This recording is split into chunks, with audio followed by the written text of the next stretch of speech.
Hello student. एक बार फिर से स्वागत है आपका अपने यूट्यूब चैनल संदीप जी के वर्ल्ड में।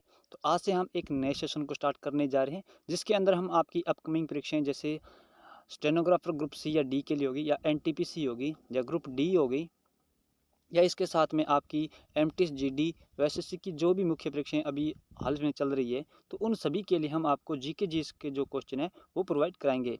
इस सीरीज के अंदर आपको प्रीवियस ईयर क्वेश्चन भी मिलेंगे हर एक जो एग्ज़ाम है वो उसके लिए, ताकि आप उससे वो अपना जो परीक्षा का लेवल वो चेक कर सकें, और उस बेस पे हम आपको उसी प्रकार के कंटेंट को उपलब्ध कराएंगे।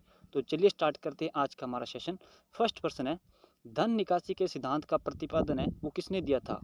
तो इस क्वेश्चन का हमारा राइट आंसर हो जाएगा दादा भाई नौरोजी के द्वारा है वो धन निकासी के सिद्धांत का प्रतिपादन दिया गया था। और यह किस पुस्तक के अंदर वर्णन किया गया था?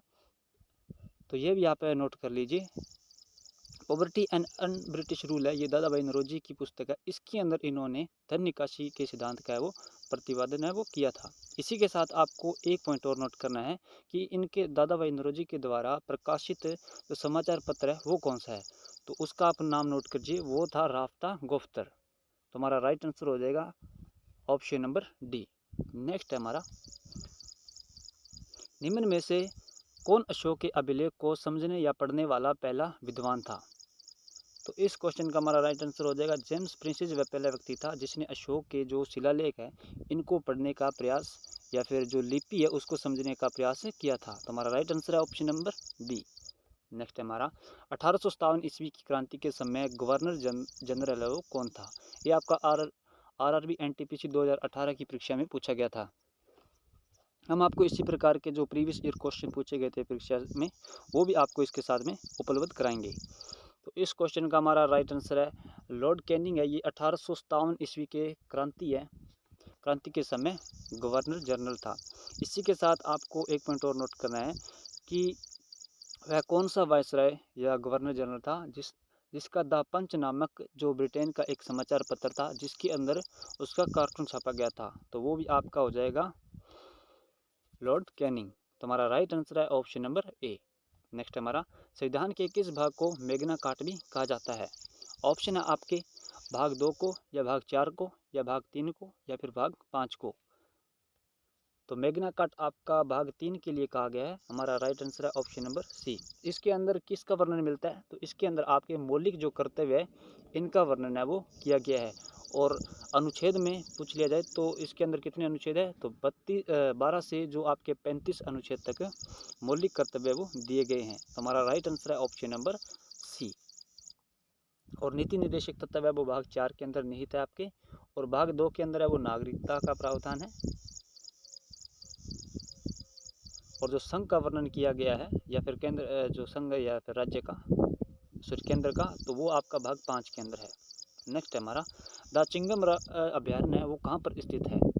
तो दाचिंगम हो गया या फिर सलीम अली राष्ट्रीय उद्यान हो गया, ये सभी आपके जम्मू कश्मीर के अंदर स्थित है। तो हमारा राइट आंसर है ऑप्शन नंबर ए। सीपीओ 2018 में प्रश्न पूछा गया था आपका। नेक्स्ट है हमारा, बंगाल गजट समाचार पत्र के संस्थापक निम्न में से कौन थे? तो इस समाचार पत्र को भारत का प्रथम समाचार पत्र भी कहा जाता है, ये भी आप नोट कर लीजिएगा। और इसका जो संस्थापक था तो वो था आपका जेम्स हिकी। राइट आंसर है हमारा ऑप्शन नंबर ए। इसे भारत में जेम्स हिकी को भारत में प्रेस का जो स्थापना करता है वो भी माना जाता है। तो हमारा राइट आंसर हो गया option number A. Next question है हमारा, कौन सम्राट अकबर के शासन में राजस्व मंत्री था? बदायूनी, या फिर मीर बख्शी, या फिर टोडरमल, या फिर अबुल फजल? तो इसका हमारा राइट आंसर होगा टोडरमल है वो अकबर के समय में आपके राजस्व मंत्री था। हमारा राइट आंसर है ऑप्शन नंबर सी। इसी के साथ टोडरमल है ये आपका बलबन का भी राजस्व मंत्री था, ये भी आप नोट करिए। नेक्स्ट है हमारा, सिंधु सभ्यता का कौन सा प्रमुख स्थल है पंजाब में स्थित नहीं है? तो वो हो जाएगा आपका रोपड़ है, ये आपका पंजाब के अंदर स्थित है। राइट आंसर होगा हमारा ऑप्शन नंबर डी। यहाँ पे किसके साक्ष्य मिले? तो यहाँ पे एक कुल्हाड़ी व कुत्ते के दफनाने के साक्ष्य है वो मिले थे। तो हमारा राइट आंसर हो जाएगा ऑप्शन नंबर डी। आलमगीर है ये आपका उत्तर प्रदेश के अंदर है।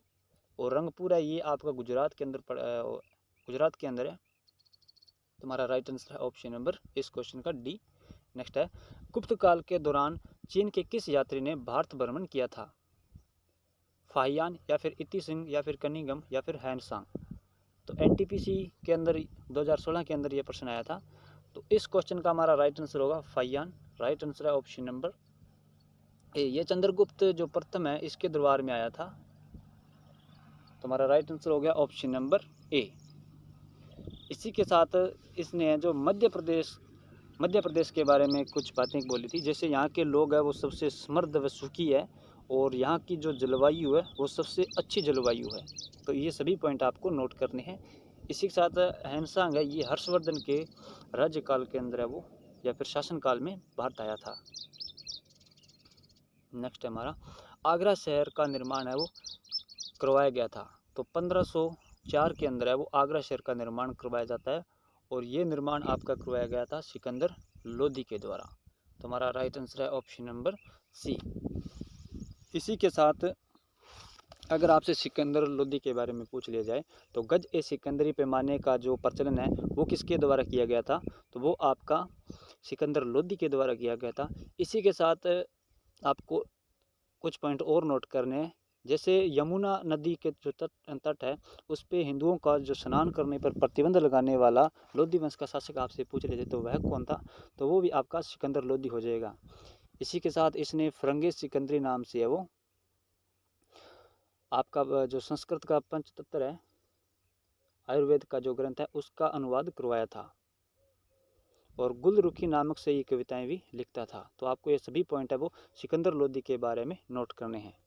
नेक्स्ट है हमारा, किस गवर्नर जनरल ने सिंचाई आयोग का गठन किया था?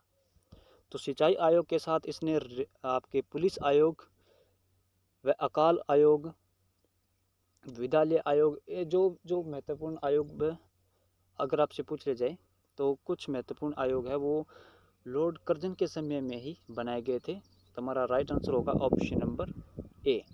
इसके द्वारा 1905 के अंदर वो बंगाल विभाजन भी किया जाता है, आपको यह भी नोट करना है। तो हमारा राइट आंसर होगा ऑप्शन नंबर ए। नेक्स्ट है हमारा, इंडियन अनरेस्ट के लेखक वैलेंटाइन शिरोल ने किन्हें भारतीय अशांति का जनक कहा है?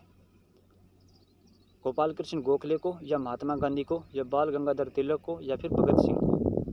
तो ये आपका कहा है बाल गंगाधर तिलक को। राइट आंसर है हमारा ऑप्शन नंबर सी। इसी के साथ आपको नोट करना है कि इनके द्वारा होम रूल जो लिंक की स्थापना है वो 1916 में किसकी सहायता से है वो पुणे के अंदर स्थापित की गई थी? तो बाल गंगाधर तिलक व एनी बेसेंट के द्वारा है वो पुणे के अंदर है वो होम रूल लिंक की स्थापना की गई थी। तो आपका राइट आंसर होगा ऑप्शन नंबर इस क्वेश्चन का एकदम से सी। अगर आपसे इनके जो गुरु हैं उनका नाम पूछ लिया जाए तो वो हो गए आपके महादेव गोविंद रनाडे।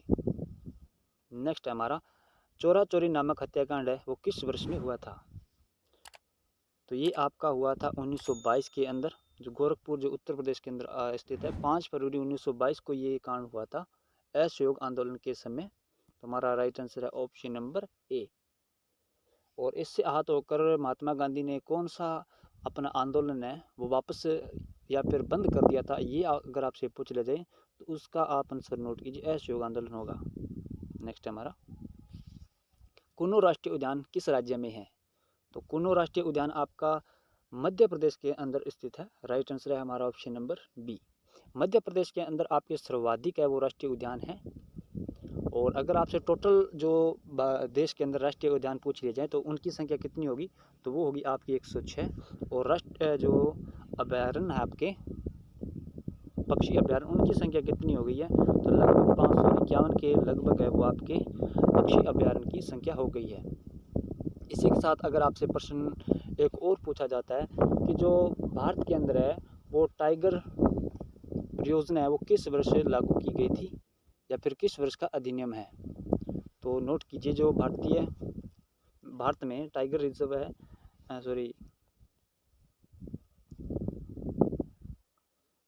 बाघ परियोजना या फिर टाइगर परियोजना, ये आपकी 1973 के अंदर है वो इसका अधिनियम। और इसे कब लागू किया जाता है? तो 1974 के अंदर है वो इसे लागू किया जाता है। नेक्स्ट हमारा, वह शास्त्रीय नृत्य जो मंदिरों को समर्पित है कौन सा है इनमें से? ऑप्शन है आपके कथकली या फिर ओडिसी या मोहिनीअट्टम या फिर भरतनाट्यम। तो इस क्वेश्चन का एकदम से राइट आंसर होगा आपका भरतनाट्यम। भरतनाट्यम है ये आपका शास्त्रीय नृत्य है जो मंदिरों को समर्पित है। इसके साथ ही इसे शादीरत्न भी कहा जाता है और या फिर अग्नि नृत्य भी इससे ही कहा जाता है। ये सभी पॉइंट आपको नोट करने हैं। और इसकी प्रमुख नृत्यांगना आपसे पूछ लिया जाए कौन सी थी, तो वो थी आपकी यामिनी कृष्णमूर्ति। नेक्स्ट हमारा नटका वो कहाँ का एक प्रसिद्ध लोक नृत्य है? तो नटका आपका हो जाएगा राइट आंसर इसका केरल। नेक्स्ट हमारा तमिल को कब शास्त्रीय भाषा का वो दर्जा दिया गया था? तो हमारे जो टोटल जो शास्त्रीय भाषा है उनकी संख्या आपकी 6 है और जो सबसे पहली प्रथम जो भाषा है शास्त्रीय वो है आपकी तमिल और इसको है वो 2004 के अंदर है वो शास्त्रीय भाषा का दर्जा है वो दिया गया था। तो हमारा राइट आंसर होगा ऑप्शन नंबर बी। सेकंड है आपकी जो संस्कृत, इसे 2005 के अंदर है वो शास्त्रीय भाषा का दर्जा है वो दिया गया था। और आपकी तेलुगु व मलयालम है इन्हें 2008 के अंदर शास्त्रीय भाषा का दर्जा दिया गया था। ओडिशा इसे 2014 में शास्त्रीय भाषा का दर्जा वो दिया गया था। तो ये जो 6 भाषाएं आपको इनके बारे में नोट करना है। नेक्स्ट हमारा किस नृत्य को राजस्थान की आत्मा भी कहा जाता है? चर नृत्य या फिर डांडिया नृत्य या कालबेलिया नृत्य या फिर घूमर नृत्य? तो इसका राइट आंसर होगा घूमर नृत्य। इसे राजस्थान की आत्मा भी कहा जाता है। ये आरआरबी के अंदर आपके पूछा गया था प्रश्न। नेक्स्ट हमारा मैसूर के टाइगर के नाम से वो किन्हें जाना जाता है? शेख मोहम्मद अब्दुल्ला को या फिर बाजीराव प्रथम को या फिर टिप्पू सुल्तान को या फिर हैदर अली को? तो ये आपका राइट आंसर होगा इस क्वेश्चन का टिप्पू सुल्तान है। इन्हें मैसूर के टाइगर के नाम से भी जाना जाता है। और इनके पिता का अगर आपसे नाम पूछ लिया तो वो थे हैदर अली। और टिप्पू सुल्तान की हत्या वो किस गवर्नर जनरल ने की थी? तो वो आपके की थी वेल्जली ने। तुम्हारा राइट आंसर होगा इस क्वेश्चन का सी। नेक्स्ट है हमारा किस भारतीय शहर को दक्कन की रानी के नाम से भी जाना जाता है? तो वो शहर है आपका पुणे। राइट विकल्प है हमारा ऑप्शन नंबर ए।